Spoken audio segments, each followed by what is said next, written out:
Ça fait un certain nombre de vidéos où je vous dis qu'il ne faut jamais avoir confiance dans les hommes politiques, quels qu'ils soient. Alors là, je vais m'attaquer à un morceau de choix, à un morceau de lion, à ce qu'on pourrait appeler l'ours russe, qui est un grand dirigeant, qui est Vladimir Poutine. Alors quand je dis grand dirigeant, là je ne parle pas de l'homme, je ne parle pas de ses intentions réelles, je parle simplement d'une part de quelqu'un qui a rendu depuis son accession au pouvoir en l'an 2000 sa fierté à son peuple, qui là, après l'épisode Yeltsin, voilà, on va dire, dont les petits excès ne donnaient pas forcément une très très bonne image des Russes. Là, Vladimir Poutine, on a affaire à quelqu'un qui a un self-control absolument incroyable, qui était extrêmement populaire chez lui, qui dans la stratégie du mercato international a un rôle tout à fait particulier, parce que c'est celui qui cultive le plus de qualités intellectuelles, d'érudition. On voit que c'est un homme qui en a vraiment dans la caboche, qui a un self-control absolument pas possible, qui est loin d'être dénué d'humour, qui sait parfois balancer un certain nombre de choses dans la tronche des Occidentaux, qui donne le sentiment de respecter les peuples du monde, qui s'inscrit dans la tradition chrétienne orthodoxe de la Russie, qui, sur le plan de ses initiatives internationales, joue bien, etc., etc., etc. Donc, vous savez que je suis russophile, j'ai énormément d'amour et de respect pour la Russie. Alors pour autant, je ne suis pas homme à confondre les peuples avec leurs dirigeants et à donner des blancs-seings comme ça à des hommes politiques, fussent-ils aussi brillants que Vladimir Poutine, qui en tant que dirigeant suscite relativement souvent de ma part une sincère admiration. Alors, je vais vous faire un petit exposé de ce que j'ai trouvé, avec des noms. Je suis désolé, je travaille sans notes, j'ai une mémoire qui est celle d'un homme de 52 ans, plus comme je visionne beaucoup de trucs, j'ai pas toujours le temps d'imprimer, donc il y a des noms qui vont être zappés, mais tout ce que je vous dis peut se retrouver. Je vais peut-être doucher certains d'entre vous qui trouvent que c'est quelqu'un de génial. Alors, je ne vais pas rappeler très rapidement son passé au KGB, où il a occupé des postes très importants. Il a été pendant un certain temps placé en Allemagne de l'Est, où il a pratiqué ce qu'on appelle de l'entrisme, des missions vraiment de double jeu, où il a fait montre d'une part d'un sens de la discipline parfait et d'une capacité de rouerie tout à fait singulière.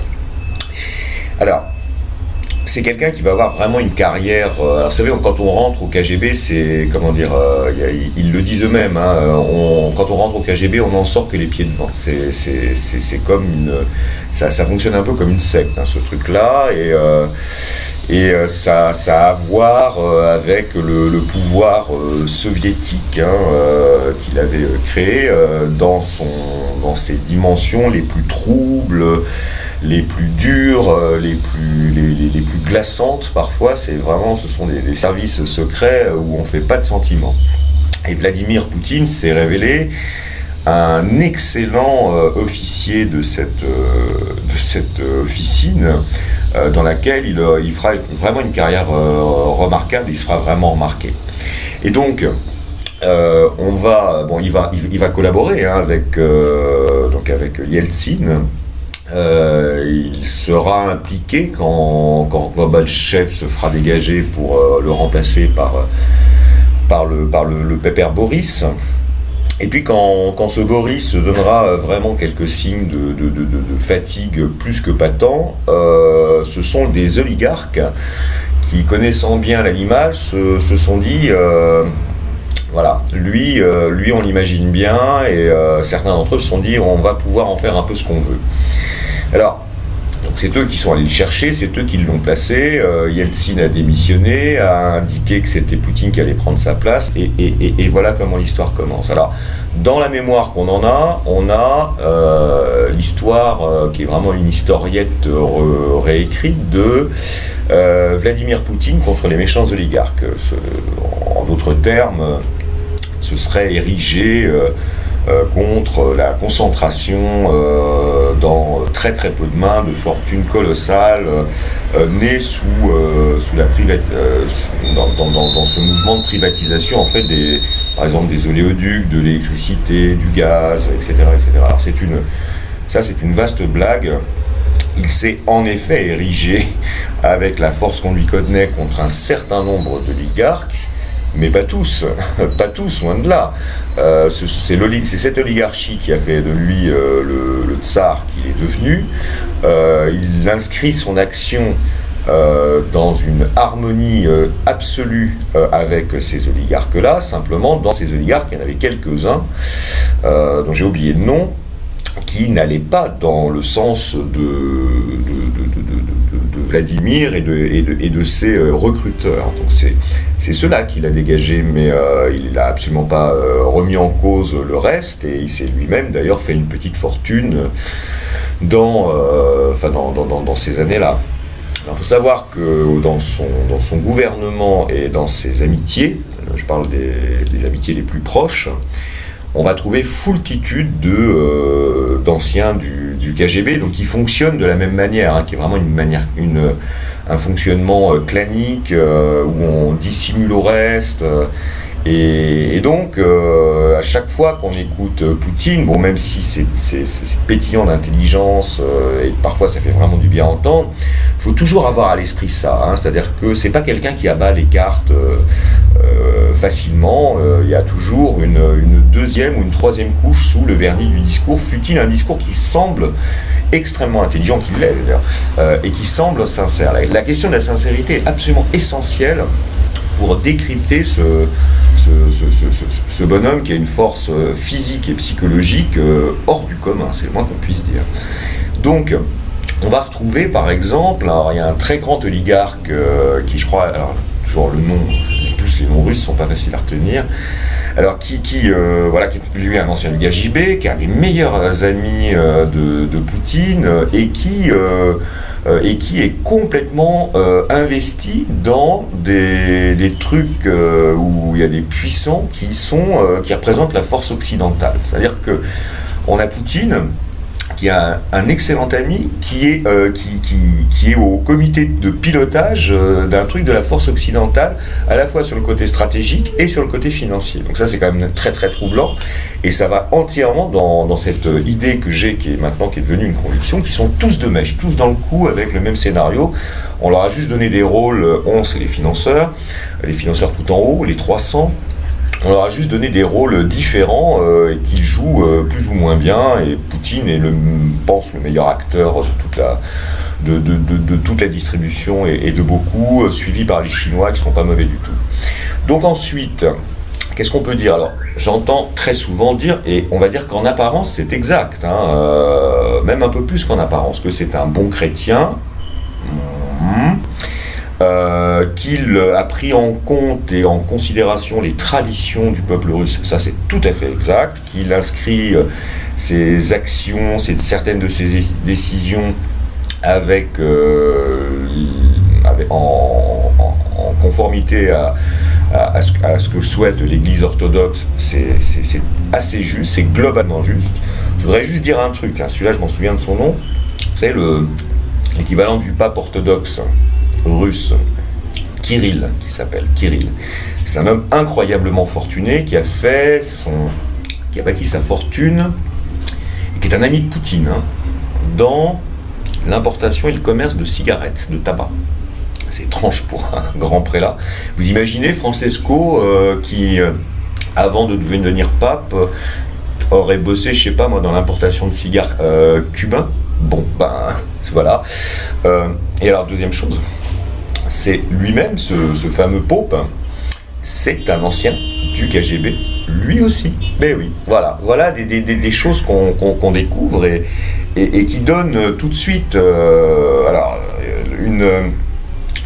c'est plus qu'une impression, c'est qu'on a le sentiment vraiment que c'est un clan quoi, qui a pris le pouvoir, où ils se connaissent tous, où ils viennent tous de la même baraque, qui est une baraque qui est un service d'espionnage hyper hard, où on apprend à dissimuler ses intentions réelles.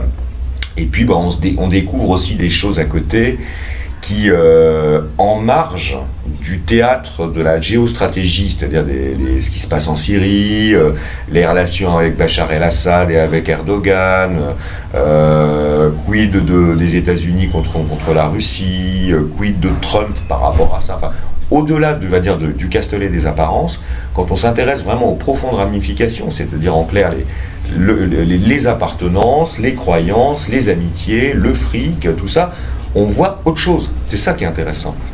Et alors, je vais terminer par quelque chose que je vous invite, parce que ça se trouve sur le net, sur YouTube. Il suffit que vous tapiez Astana Poutine, et là je pense que tout va s'éclairer pour vous qui l'appréciez, et vous allez le regarder avec une autre paire de lunettes. Alors, Astana, c'est quoi? C'est la capitale du Kazakhstan. C'est une ville qui a été bâtie un peu sur le modèle de Dubaï, je crois à la fin des années 90, où se tiennent un certain nombre d'événements mondialistes. C'est une ville incroyablement moderne, hein, comme une espèce de... Alors, il y a une nouvelle architecture, moi c'est le genre de truc que je déteste, mais enfin il y a des adeptes. Et alors... donc on voit Poutine avec le président du Kazakhstan qui inaugure des tas de trucs dans une drôle d'ambiance, vraiment, c'est une drôle d'ambiance. Et dans cette ville, il y a une kyrielle, mais énormément de monuments et de symboles et de représentations qui sont complètement dans le nouvel ordre mondial, les Illuminati, la haute franc-maçonnerie, les sectes secrètes et occultes, le pyramidion, le troisième œil, la main comme ça, il y a tout quoi, partout, il y a des... Alors c'est architecturalement c'est un peu spectaculaire, et on voit donc notre Vladimir est en parfaite harmonie et osmose avec tout ça. Donc quand on prend ça, qu'on le rajoute à l'amitié avec le pope hyper riche qui lui-même vient du KGB, d'accord, et qu'on croise ces deux infos, hein, avec les pièces que vous pouvez trouver par vous-même, avec cette représentation que nous avions du bonhomme sur le thème « C'est un bon chrétien », là je pense qu'il y a comme un bug hein, au niveau des informations que notre cerveau avale, et je pense que c'est à ce moment-là que la réalité s'impose d'elle-même, hein, celle de notre propre naïveté d'abord. On a besoin, c'est un peu humain, dans un castelet ou dans une liste qu'on nous donne alors ça peut être de dirigeants, mais ça peut être aussi d'autres choses, on a toujours besoin de dire c'est celui-là que je préfère. Voilà. C'est humain. Hein. Le truc, c'est que malheureusement, là on est en politique. Et la politique, c'est l'art du mensonge. Et dans les menteurs, il y en a des plus doués, des plus roués, des plus talentueux que d'autres. Et là, je pense que nous avons affaire, forcément, à un des gouverneurs, un des 10 du nouvel ordre mondial. Et c'est pas la peine d'imaginer quelqu'un d'autre. Il est absolument parfait pour le rôle. Mais on a aussi affaire, à un homme qui est passé maître depuis toujours dans l'art de la dissimulation, mais alors vraiment avec une maîtrise absolument confondante. Voilà, j'espère que ça vous aura intéressé, peut-être aurais-je contribué à dessiller quelques yeux. À bientôt.